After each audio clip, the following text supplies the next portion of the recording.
No vídeo de hoje nós vamos falar sobre as debêntures, talvez seja um dos principais investimentos de renda fixa do Brasil, talvez o mais rentável de todos eles. E se você chegar comigo até o final desse vídeo, você vai chegar lá sabendo o que são as debêntures, quanto rendem, quais são os riscos, quais são as garantias, qual o imposto de renda e como você pode investir numa debênture sem pagar imposto de renda. Então se você se interessou por esse vídeo, já deixa seu like aí e vem comigo. Fala galera, beleza? Meu nome é Henrique Stuart, eu sou certificado como especialista em investimentos pela BIMA. E pra gente começar indo direto ao ponto, qual que é o princípio de um investimento de renda fixa? Basicamente, todo investimento de renda fixa funciona como um contrato de empréstimo de recursos. Você vai pegar o seu dinheiro, um dinheiro que você tem sobrando, vai emprestar esse dinheiro para alguém e no final do contrato você vai receber o seu dinheiro de volta acrescido de juros. Então você vai ganhando dinheiro ali pelo fato de você ter simplesmente investido. E as debêntures, por serem um investimento de renda fixa, funcionam exatamente da mesma forma. Só que a gente tem vários tipos de renda fixa diferentes. Nós temos os títulos públicos, que basicamente você está pegando o seu dinheiro, está emprestando o seu dinheiro para o governo e aí lá na frente ele vai te devolver com juros. Nós temos a renda fixa bancária, que você vai emprestar o seu dinheiro para um banco, como por exemplo no CDB, na LCI, na LCA, e também vai receber com juros. E também nós temos as debêntures, que é um outro tipo de investimento de renda fixa, uma renda fixa privada, que você vai emprestar o dinheiro dessa vez para uma empresa privada não financeira, ou seja, alguma empresa que não seja um banco, que não seja uma instituição financeira. E aí a grande maioria das maiores empresas do Brasil, elas costumam emitir debêntures. Então se você entrar no site da sua corretora, você pode ver uma debênture da Localiza, uma debênture da Movida, debênture da Petrobras, da Vale. Essas empresas todas, elas costumam emitir debêntures para captar recursos. Por quê? Imagina que a empresa está querendo fazer um projeto de expansão, está querendo crescer e precisa de dinheiro. Ela tem algumas formas de captar esse dinheiro. Ela pode captar esse dinheiro simplesmente indo lá no banco, batendo na porta do banco, pedindo um empréstimo ali, só que muitas vezes os bancos cobram taxas muito elevadas. Ela pode pedir dinheiro emprestado para os sócios, então os sócios podem fazer empréstimos para a empresa, ou ela pode captar dinheiro com os sócios também. Sócios fazerem novos investimentos na empresa, aumentar o patrimônio líquido do negócio, ou até mesmo emitir novas ações para vender essas novas ações para os sócios, fazer um IPO, colocar as ações na bolsa de valores para trazer outros sócios para o negócio também. Isso tudo vai captando dinheiro. Só que ela também tem a opção de captar esse dinheiro com terceiros, com o mercado em geral. E ela faz isso por meio de debêntures. Então ela emite um título de dívida que se chama debênture, vende para o mercado e quando as pessoas compram essa debênture, o dinheiro vai para o caixa da empresa e no final do contrato ela precisa remunerar seus credores, né? Como que ela vai remunerar esses credores? Como que funciona essa rentabilidade das debêntures? Basicamente, da mesma forma que qualquer outra renda fixa. A gente tem vários tipos de rentabilidade diferentes. Pode ser uma rentabilidade pré-fixada, pode ser uma rentabilidade pós-fixada e pode ser uma rentabilidade híbrida, né? Vai ter uma parcela pré-fixada e uma parcela atrelada a algum determinado índice, como por exemplo, algum índice de inflação. Então você pode ver uma debênture que vai te pagar 110% do CDI, ou então IPCA mais 6%, ou então CDI mais 2%, ou então simplesmente uma debênture que vai te pagar 11% ao ano. Isso tudo vai variar de empresa para empresa de acordo com alguns critérios, de acordo com quanto que a empresa está disposta a pagar por aquele recurso e principalmente de acordo com qual que é o risco daquele negócio. Porque se você está emprestando o seu dinheiro para uma determinada empresa e ela é mais arriscada, você, como um investidor racional, vai exigir um retorno adicional por correr mais risco. Então, quanto mais arriscado for aquele negócio, mais ele vai ter que oferecer de rentabilidade para os investidores. E aí é aquela regra básica de risco e retorno, né? Sempre compare um investimento em relação ao outro. Por exemplo, as debêntures em relação ao Tesouro Direto. Se você tem um Tesouro Selic pagando 100% do CDI e você tem uma empresa que é mais arriscada do que o Tesouro Nacional, que está te pagando 90% do CDI, por que você colocaria o seu dinheiro nessa empresa? Normalmente você vai exigir um retorno adicional por aquilo. Então, nunca avalie um investimento pensando só naquele investimento. Ah, essa debênture aqui é boa? Não sei. A gente precisa comparar em relação a outros investimentos também. Porque pode ser mais arriscado, menos arriscado, render mais, render menos. Isso tudo precisa ser levado em consideração. E aí, falando em risco, né? Qual que é o risco de um determinado investimento? O risco de uma debênture? Basicamente, se você está emprestando seu dinheiro para aquela empresa, o risco é daquela empresa não ter fluxo de caixa suficiente para aquela empresa te devolver o dinheiro e pagar juros até o final do contrato. Por isso, você precisa fazer uma análise de crédito, você precisa avaliar a capacidade de pagamento daquela empresa, avaliar a capacidade daquela empresa de continuar honrando os seus pagamentos nos próximos meses, nos próximos anos. Se você não sabe como fazer isso, existem instituições financeiras que fazem isso, existem agências classificadoras de riscos, que basicamente elas vão avaliar qual que é a saúde financeira de uma empresa e vai colocar lá várias notas, de A até D, por exemplo, ou 5 estrelas até 1 estrela. Cada agência classifica de uma forma diferente, mas na prática, na essência, funciona basicamente da seguinte forma: ela vai avaliar a capacidade de pagamento daquela empresa, a saúde financeira daquela empresa e vai falar: olha, eu acho que essa empresa tem boas condições de pagar as suas dívidas, de honrar com os seus pagamentos. Ou então não, essa empresa é muito arriscada, eu acho que ela não tem uma nota tão elevada assim, então talvez não faça tanto sentido você colocar o seu dinheiro nela. Mas caso você queira, exija um retorno adicional por isso. E aí, na hora que você entrar no site da sua corretora para comprar aquela debênture, ela precisa ter lá qual que é a classificação de risco que alguma agência deu para ela. Então você consegue avaliar e ponderar um pouco a sua análise com base nisso também. E já que a gente está falando de risco, é importante a gente mencionar também as garantias. Os investimentos em debêntures, eles não possuem a garantia do FGC, do Fundo Garantidor de Crédito. O FGC cobre apenas investimentos em instituições financeiras e nem são todos eles também, né? Então você precisa saber que existem algumas garantias além do FGC no caso do investimento de debêntures. Basicamente são 4 garantias principais. Nós temos primeiro a garantia real, que basicamente a empresa precisa dar algum bem do ativo dela em garantia daquele contrato de empréstimo de recursos, daquela dívida que ela está tomando. Então, por exemplo, uma empresa vai captar R$1 bilhão e ela precisa dar algum bem do seu ativo em garantia. Por exemplo, uma fábrica, um terreno, um imóvel.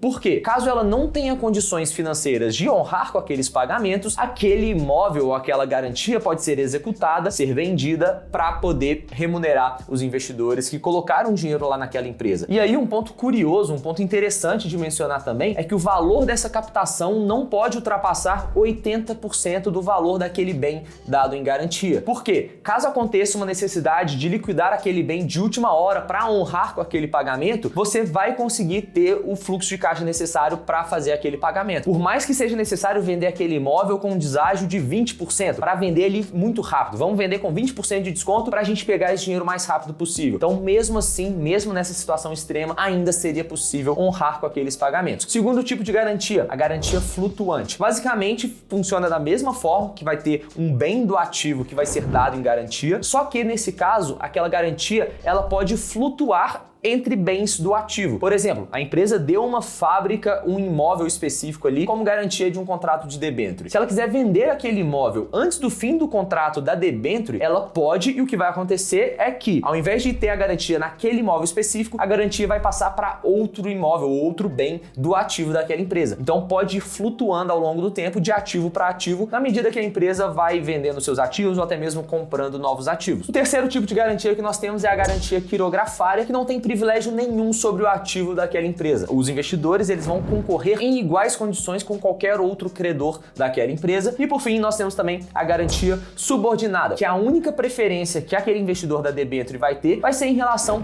aos acionistas. Por quê? Como é que funciona? Quando você entra, por exemplo, numa liquidação de uma empresa, a empresa quebrou, vai liquidar tudo, vai vender todos os ativos, pagar todo mundo que ela tem que pagar, e se sobrar algum dinheiro, ela vai passar esse dinheiro para os seus sócios. E aí, basicamente, vai existir uma fila de pagamentos. Ou seja, quem são as prioridades, né? Por exemplo, bancos, funcionários, governo ali por conta dos impostos, enfim, vai ter toda uma lista de todo mundo, qual que é a ordem que precisa ser paga, e por fim a gente vai ter os acionistas. Por quê? Os acionistas foram os responsáveis, digamos assim, pela falência daquela empresa. Então a empresa quebrou por conta das decisões que a gestão, os acionistas tiveram ao longo do tempo. E aí, como os debenturistas não têm nenhuma relação com isso, eles vão ter a preferência só em relação aos acionistas. Então eles vão ter essa preferência na hora do recebimento em relação aos acionistas e, por fim, se sobrar alguma coisa, chega ali nos acionistas. Mas basicamente essas são as 4 garantias que nós temos. Importante mencionar também, debêntures, elas são um investimento de longo prazo. Por quê? Basicamente, quando uma empresa pega esse dinheiro ali nas debêntures, ela vai investir em projetos de longo prazo. Por exemplo, ela vai abrir novas lojas, vai abrir uma nova fábrica, enfim, vai fazer aqueles investimentos que demandam tempo de maturação. Ou seja, não vai ser um investimento que vai gerar retorno ali de curto prazo, que abrir uma fábrica, e para você montar uma fábrica demanda tempo, né? Demanda alguns anos para você construir aquela fábrica, abrir uma nova loja, não é do dia para a noite. Ou seja, se você demanda tempo para ter retorno daquele investimento e você precisa pagar no curto prazo ali os investidores, não faria tanto sentido assim. Então a empresa precisa esperar aquele retorno daquele investimento para aí sim conseguir pagar os investidores. Então esses investimentos mais de longo prazo da operação da empresa, ela vai captar por meio de dívidas de longo prazo também. Então são dívidas de longo prazo que são captadas por meio das debêntures. E aí outro ponto importante também da gente mencionar é a questão do imposto de renda e como que funciona o imposto de renda nas debêntures, da mesma forma que funciona nos investimentos de renda fixa tradicionais que você já conhece. Tem aquela tabela regressiva que vai de 22,5% até 15% na medida que o prazo vai aumentando. Então passou de 2 anos, chegou na alíquota mínima que você vai pagar só 15% de imposto de renda. Só que existe uma forma de você não pagar imposto de renda na hora de investir em debêntures, que é uma coisa que se chama debêntures incentivadas. Basicamente são aquelas debêntures que a rentabilidade é isenta de de imposto de renda? São debêntures que muitas vezes estão relacionadas a projetos de infraestrutura. Então, é uma forma do governo incentivar o investimento nesse tipo de projeto. Por exemplo, tem uma empresa que vai fazer investimentos em infraestrutura de rodovias, portos, aeroportos e por aí vai, e precisa captar esse dinheiro para fazer esses investimentos. Como o governo tem o interesse de incentivar isso para ajudar a desenvolver a infraestrutura do país, ele vai isentar a rentabilidade desse tipo de investimento para